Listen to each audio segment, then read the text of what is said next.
Magandang araw po sa inyong lahat. Binabati ko yung lahat ng ating mga guro na laging sumusubaybay sa aking vlog. Marami ang nagko-comment, sabi nila, very informative daw yung aking YouTube channel. At na-observe ko naman na dumarami yung aking mga subscriber. Sana po matapos niyong panoorin itong particular vlog na ito ay ma-share nyo sa inyong mga kaibigan at sa iba pa nating mga kasamahan. Again, my thanks to all of you at even yung mga parents natin at yung ating mga estudyante na laging nanonood ng aking vlog. Mabuhay po kayong lahat.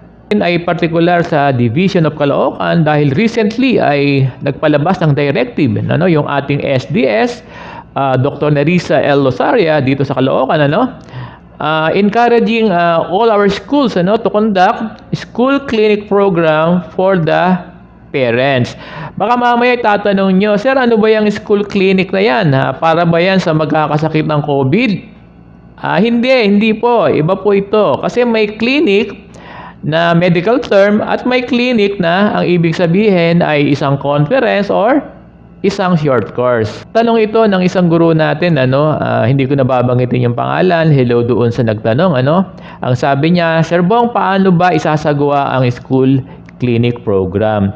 Alam nyo, dear teachers, ang school clinic program ay hindi ito para sa lahat ng mga parents, Ito ay para doon lamang sa mga magulang na hindi maabot ng ating communication via messenger or via GC, Ito yung mga parent na walang gadget or ito yung mga parent na walang internet connectivity, At para din ito, itong school clinic program ay para din sa mga magulang na may mga query sa pag-aaral ng kanilang mga anak sa distant learning.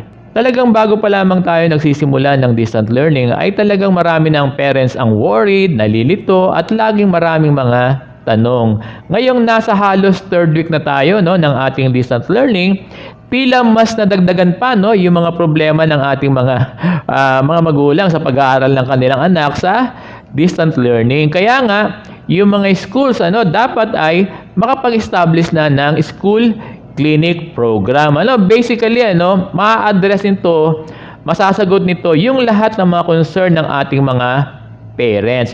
Alam nyo, magiging isang magandang programa ito ng paaralan para sa ating mga magulang. Sa school clinic program ay gagawin natin itong physical or face-to-face dahil kinukonsidera natin dito yung mga magulang na walang gadget at yung mga parent na walang internet connectivity. At talagang hindi na natin sila maabot ng communication pertaining doon sa kanilang mga concern.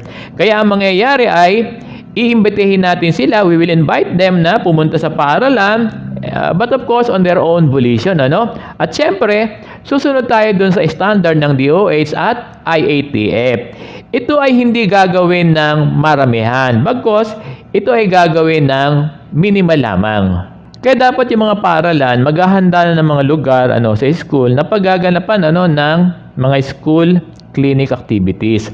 At sa school clinic activities, yung mga parent ang may dala, sila ang may dala ng agenda sa atin, Sila ang magsasalita ng kanilang mga concern at ito yung i-address natin or bibigyan natin ng guidance or solusyon, So bigyan natin sila ng kalayaan na magsalita, hayaan natin sila magtanong, then bigyan ng kasagutan yung mga query nila at bigyan sila ng paggabay. Ay tatanong nyo kay Sir Bong, Sir, paano ba ikakandak yan? Para ba yung homeroom PTA? Meeting ba yan? By section ba ang pag-organize yan? Hindi naman. Kasi kung lahat ng guro o lahat ng advisor ay mag-organize, parang magulo, hindi ba?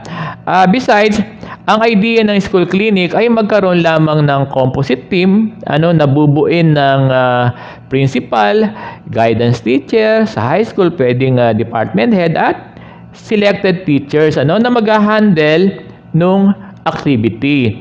At ang pinakamagandang grouping niyan, kung mag-hold kayo ng school clinic program ay by grade level.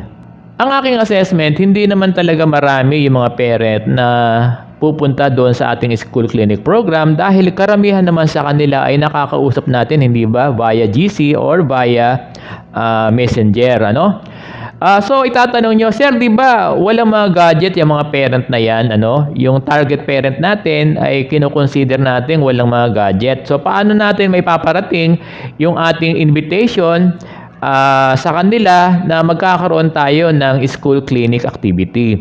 Alam niyo ang maganda diyan ay gagawa tayo ng hard copy, no, sulat para sa mga identified parents natin at ipapakiusap na lang natin ano sa mga barangay na sila na mag-abot ng sulat para doon sa mga magulang.